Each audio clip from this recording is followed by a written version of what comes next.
Vincent est un paradoxe et un être complexe, toujours effrayé par lui-même, effrayé par ses gestes et ses émotions. Quelqu'un qui est très très introverti à la base, de très innocent et très naïf,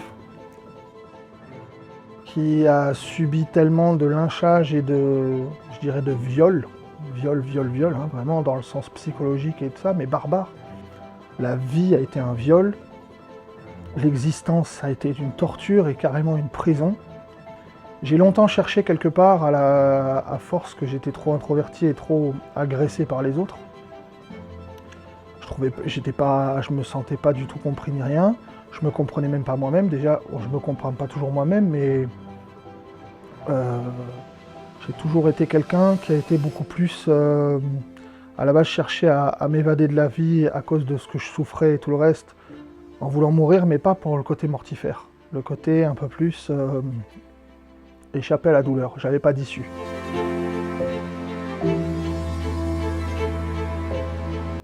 Les écoles m'ont emmené en psychiatrie. La psychiatrie a continué le travail des collèges en me bousillant, en me renfermant encore plus en me disant « tu n'es qu'une merde et tu vaux rien ».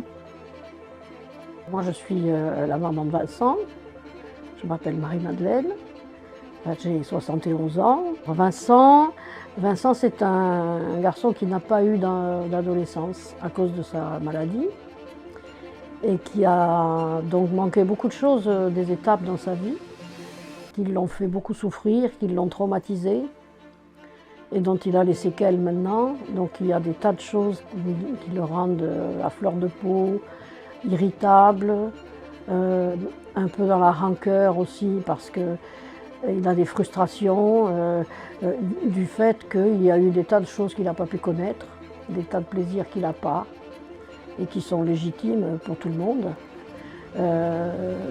Donc c'est quelqu'un qui souffre beaucoup. Je m'appelle de mon vrai nom de famille, Dédé Sombo Boris, et alias The Double King, parce que je suis artiste aussi. Alors Vincent, lorsqu'on ne le connaît pas, on voit son apparence, on pense que c'est un méchant. En fait non, c'est un nounours. Il est très très très gentil, avec un gros cœur. Il souffre un petit peu. Il est un peu psychologiquement touché avec les médicaments qu'il prend. Donc des fois, il s'énerve. Comme il n'a pas eu de relation vraiment avec... Souvent, il me parle des filles. Il n'a pas eu vraiment de relation et ça le frustre en fait. Vincent, c'est quelqu'un qui a eu un don d'écriture. Heureusement, parce que c'est une thérapie. L'écriture, ça le sauve. Il écrit très très bien et il écrit à l'ancienne hein, en plus. C'est très bien parce que ça fait longtemps que je n'ai pas lu des livres et j'ai eu l'occasion de lire, le plaisir même de lire le livre de Vincent, son dernier. L'écriture au début, c'était juste quelque chose de passionnant, mais parce que je voulais, à l'époque, j'étais dans une chimère de people, de vouloir rencontrer des acteurs, des machins et tout. C'était une énergie malsaine et une énergie très négative. Il écrit sa douleur, donc c'est pas facile à lire, c'est même assez dur à lire. Il fait des bons rimes, des vers et tout et consorts, mais à la fin, des fois, il se lâche, il est un peu sec. C'est ce qu'il a vécu, il est obligé de le mettre comme ça. Je m'exprime à travers mes livres. Mes livres sont des chapitres de ma vie, avec des tumultes. Je suis quelque part un autodidacte. Je me suis fait tout seul, sans vraiment avoir appris quoi que ce soit, ni dans les écoles, ni vraiment dans la société.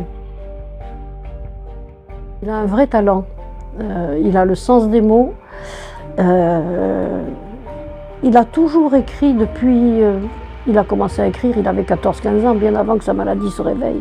L'écriture, c'est plus que ma vocation, c'est plus que ma vie, c'est plus que mon être, c'est plus que ma raison. L'écriture, c'est la seule chose de merveilleux que j'ai eu dans l'existence, à part ma mère.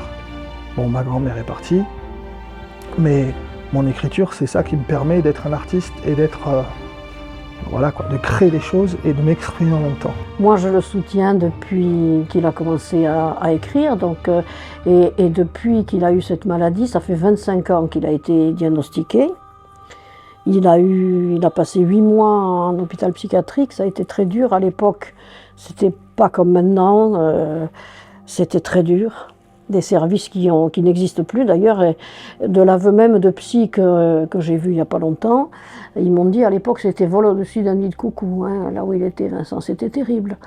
Donc il a beaucoup souffert de ça, il a un traumatisme qu'il a gardé et qu'il gardera toujours. Moi, ça m'a fait souffrir aussi beaucoup parce que on m'a empêché de voir mon fils pendant 2 mois, j'avais pas le droit de lui parler ni de le voir. Parce qu'il fallait couper le cordon, enfin toutes ces conneries. Et donc ça a été une période très difficile et il a gardé des séquelles de ça, une espèce de douleur qui ne se défera jamais. Donc, mais je l'aime infiniment, plus que tout, je le soutiens autant que je peux le faire, depuis toujours. Et il a quand même réussi à publier 20 livres, ce qui est quand même pas mal. Il a 41 ans.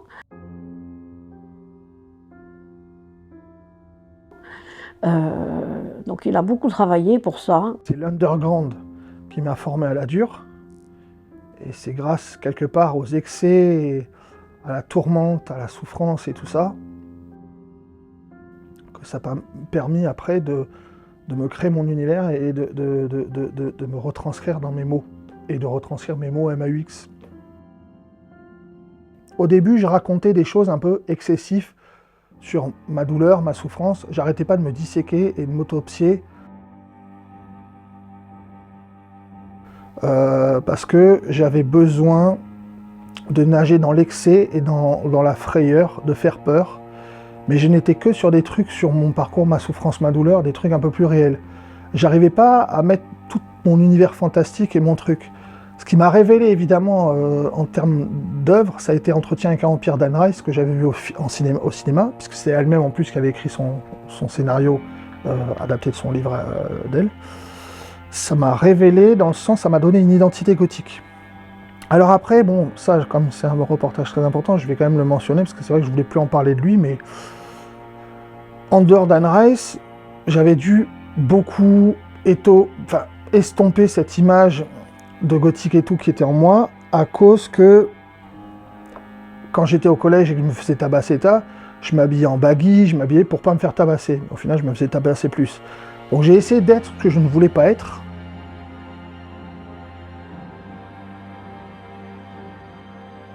Mais j'étais tabassé quand même. Et je n'aimais pas être, tu vois, donc quand je dis le viol de la vie, il y avait aussi le viol de ne pas être moi-même, quoi. Et j'ai recommencé petit à petit à retrouver un peu ma patte gothique, mais à travers quelqu'un de néfaste qui m'a bouffé 12 ans de ma vie.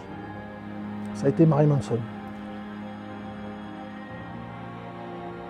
Je voyais un mec assis, vachement classe et sobre, en gothique, avec un maquillage, de l'œil gothique et tout le truc, avec les bagues, et je me disais, oh putain, ça a été un côté fascinant ça en fait. Les réponses intelligentes d'un mec, sur une œuvre d'écriture gothique, avec un mec qui peut faire peur sur scène et tout, avec un côté charismatique, c'était fascinant ça. Donc je vivais derrière cette chimère-là. Et petit à petit, j'ai construit après, quand j'ai fait les fictions, petit à petit sur un univers, donc moi j'avais toujours un côté spirituel sur les anges, le paradis, l'enfer. J'avais jamais vraiment réussi à embrayer beaucoup plus. Je faisais beaucoup des trucs sur l'amour que je n'avais jamais, le deuil romantique, tout le reste. Donc il y avait beaucoup d'anges dans des cathédrales, dans des cimetières, dans des trucs comme ça.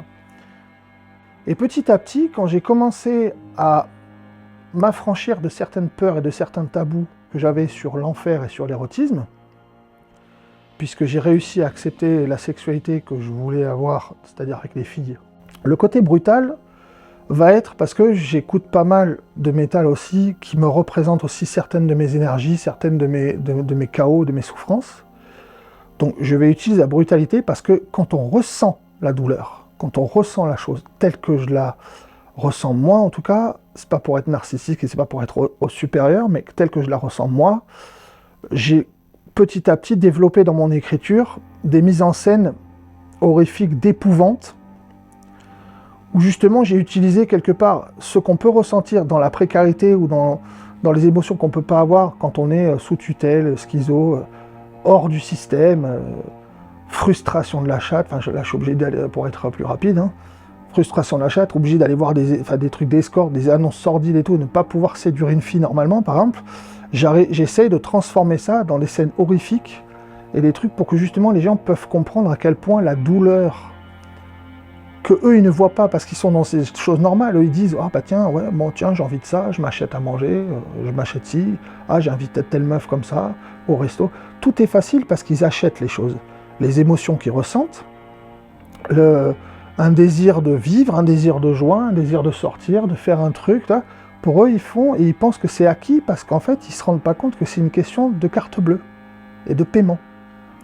Donc eux en fait ils arrivent à faire ça parce que pour eux, c'est juste une formalité.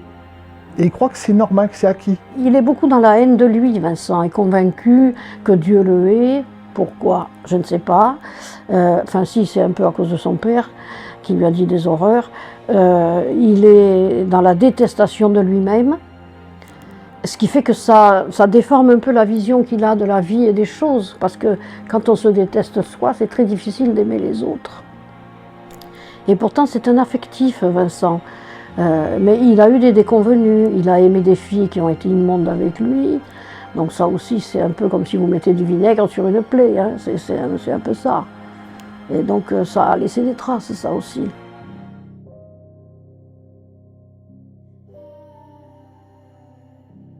J'ai eu un déclic. Déjà, j'ai entendu une chanson de Véronique Sanson, que j'ai trouvée très belle, qui s'appelait « Je me suis tellement manqué ».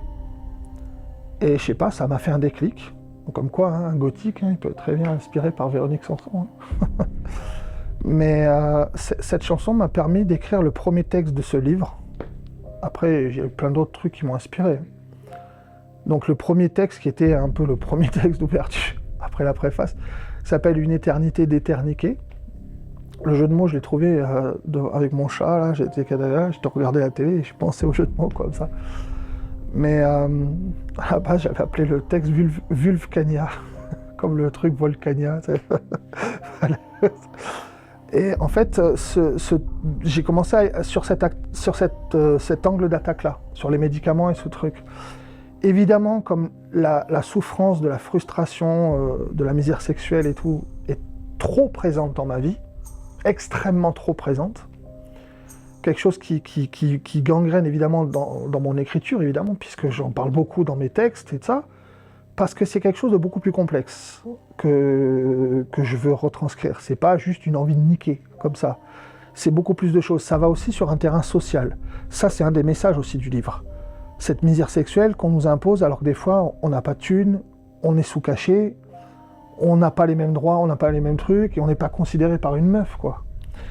Et le fait qu'aujourd'hui, on nous bombarde de virtualisation, de tu veux ressentir la joie, tu vas t'inscrire sur OnlyFans, tu vas payer des trucs et de virtuel, Instagram, machin, pour baiser, mais toi, tu te baises avec ta main et tu vois un écran avec une fille derrière, en payant. Donc c'est violent, c'est de l'inhumanité profonde. Donc les médicaments, les machins qui détruisent, plus toutes ces belles jouvencelles qu'on voit dans la rue qui font vraiment envie, et que moi je suis obligé d'avoir des escortes avec l'argent que j'ai pas, parce que c'est ma mère qui me soutient. Et enfin voilà, ça crée un contexte vraiment très dur, quoi. Et j'ai voulu retranscrire aussi le fait que à 41 ans, on a traversé une existence sans vie, et on essaye de s'éveiller à la vie, alors qu'on n'a pas vécu avant, quoi.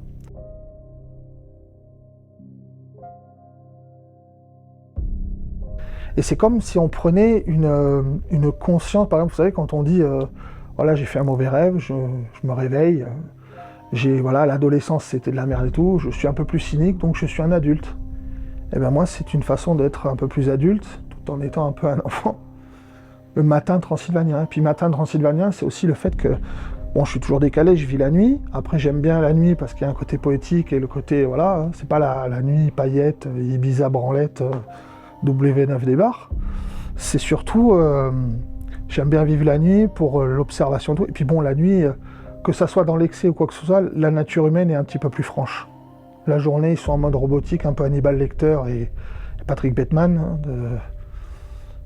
Ils sont pas très... voilà quoi. Mais donc ce bouquin parle de ça, de cette misère sexuelle qui nous bouffe, ce côté virtualisation à l'extrême, ce côté aussi des médicaments qui nous bousillent le corps, qui nous empêchent de vivre aussi, parce que les médicaments aussi, en dehors qui m'ont détruit ma santé, c'est-à-dire qu'on ne peut pas ressentir de joie. C'est-à-dire quand je vais voir des escortes, déjà que c'est l'horreur, parce que le contexte, payer, être à l'heure et tout, il faudrait être à ardeur de porno quoi, pour arriver à faire voir les escortes, dans mon cas.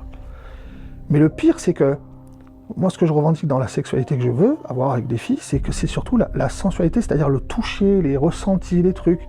J'aime les décolletés, j'aime le corps d'une femme, c'est ça qui me plaît.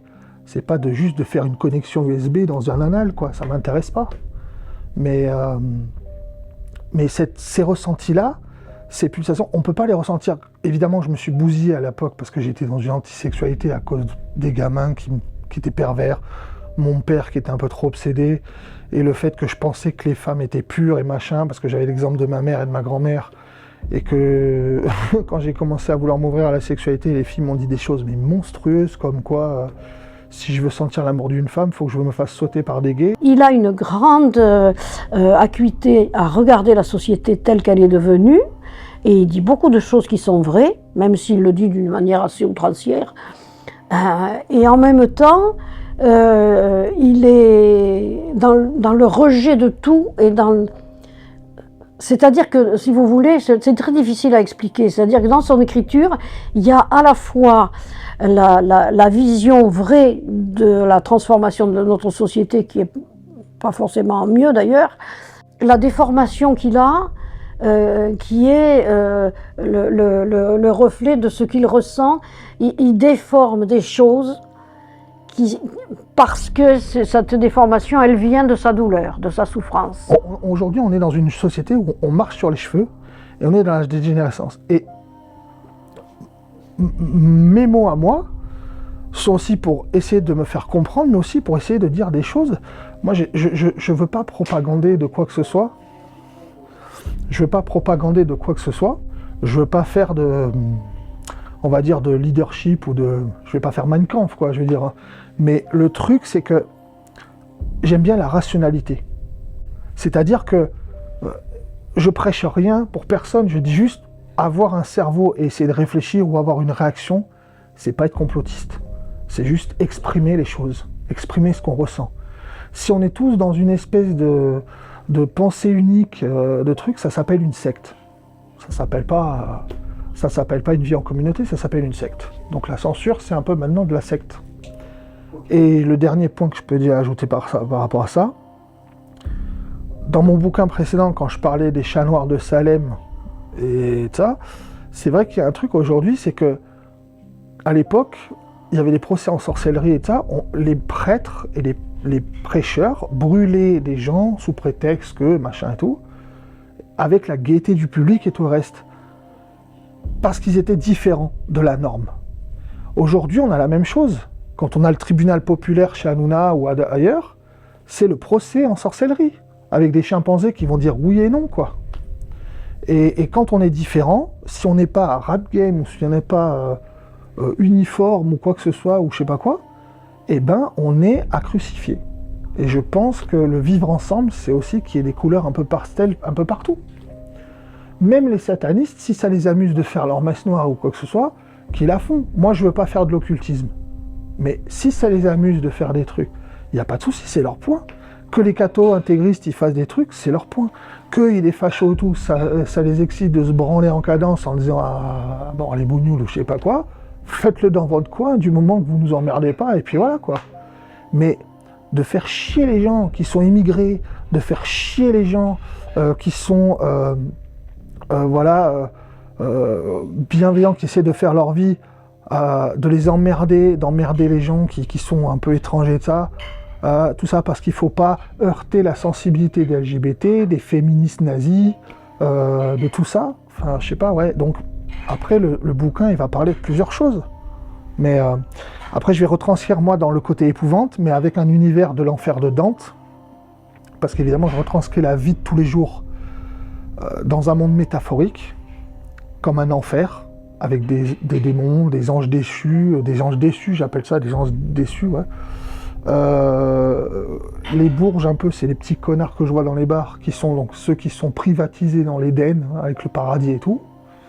Et nous, en fait, c'est ça que j'ai fait aussi comme introspection quand je faisais le bouquin 666 nuances de braise, et tout le reste, que je me suis affranchi de ces tabous-là, sur l'enfer et tout, le diable, et sur l'érotisme. Ça m'a permis d'explorer plus de choses dans mon écriture.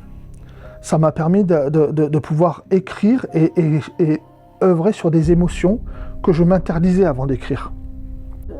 Tous ces textes, c'est la transcription de sa souffrance, de sa douleur. Donc, qui est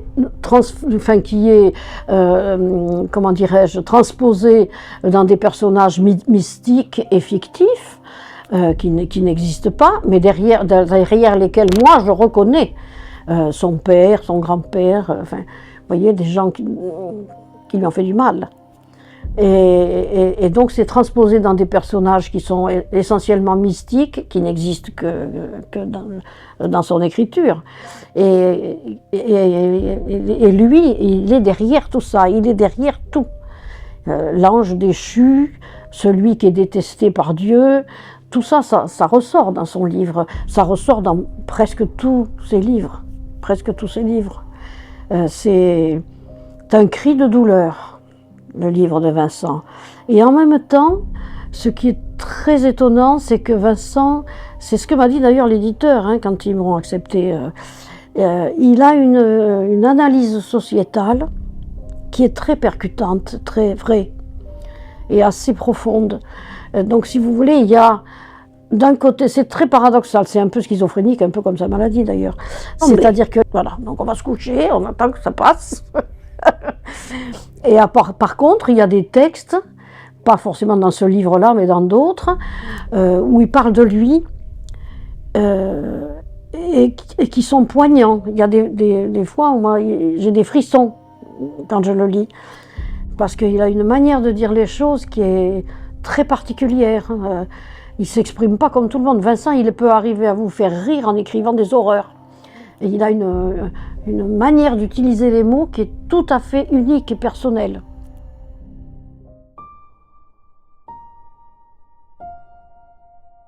Alors Vincent, comme on a toujours eu l'habitude de discuter, que je t'ai toujours dit, sois positif. Parce que quand on est positif, l'univers va nous donner la positivité. Mais toi, à chaque fois, tu dis non, tu as essayé de faire des bonnes choses et à chaque fois, c'est le mal qui vient. C'est parce que tu penses au mal tout le temps, tu penses au passé. Donc, laisse le passé derrière, avance. Tu es une bonne personne. Tu vois le livre que tu as fait, c'est le 20e livre. Ce n'est pas donné à tout le monde. À chaque fois, tu dis les gens normaux. Tu es normal. Parce que les gens que je connais autour de moi, ils n'ont pas fait 20 livres. Hein. Moi, j'en ai même pas fait un. Tu vois un peu? Donc, c'est juste ce que je te dis. Donc, je t'encourage, va de l'avant, essaye de laisser la négativité, avance, et tu verras que ça ira mieux.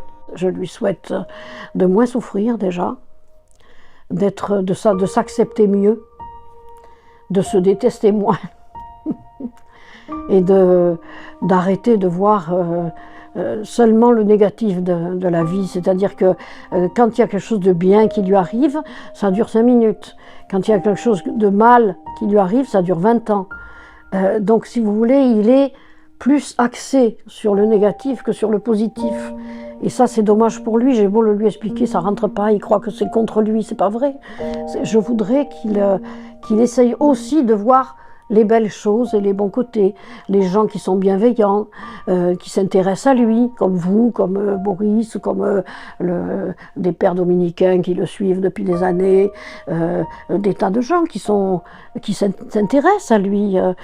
Mais lui, il voit ce qui lui fait mal surtout, parce qu'il est tellement à vif qu'en fait, il ne retient que ça. Et ce qui est bien, je lui dis, concentre-toi sur ce qui est positif. Il a du mal à faire ça, donc tout ce que je lui souhaite, c'est d'arriver à équilibrer un peu les deux. Nous en sommes loin.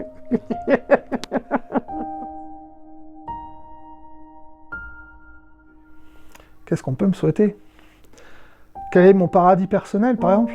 Ah, parfait, excellent. Ouais. Mon paradis personnel, et sans blague, hein, mon paradis personnel, ça serait continuer à écrire, faire plein de livres, être un artiste, être un bon écrivain, pas le vendeur le numéro 1, être un bon écrivain. Une reconnaissance, de faire des activités littéraires. Préserver le plus longtemps possible ma mère pour pas que je sois tout seul. Et le vivre ensemble, tout ça, avec tous les gens. Et puis avoir les mêmes droits que n'importe quel mec et faire l'amour avec des meufs, normalement, sans avoir à payer et sans joie, quoi. Donc le paradis personnel, c'est être un bon artiste, écrire des livres, sensualité onirique à volonté, ma mère et mes amis. Voilà. Et continuer à faire des super projets avec monsieur Boris Axel. Excellent, parfait. Parce que Boris Axel, il est top. J'ai jamais eu un mec aussi top. Mais c'est vrai en plus. Et laisse-le dans le truc. Hein. Ça va, super gentil.